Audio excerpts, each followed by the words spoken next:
Hello everyone! In today's video, I'll show you how to view your transaction history in Interactive Brokers.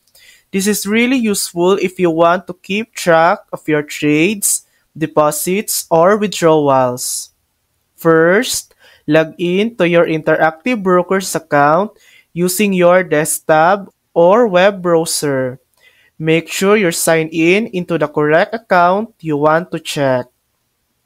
Once you're in, click on your profile icon at the top right corner of the screen, and then select Settings.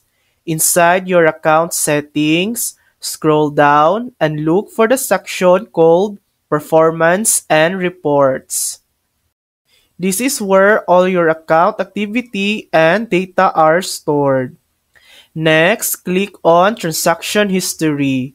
This page will display all of your recent transactions, including trades, transfers, and any fees or dividends.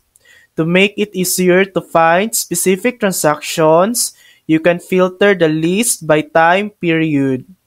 Choose from the last 7 days, 1 month, 1 year, or even set a custom date range if you're looking for something specific.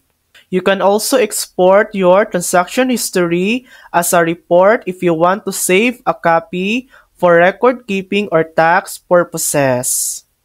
And that's it. That's how to view your transaction history on Interactive Brokers. Thanks for watching! If this video helped you, please like and subscribe for more helpful tutorials.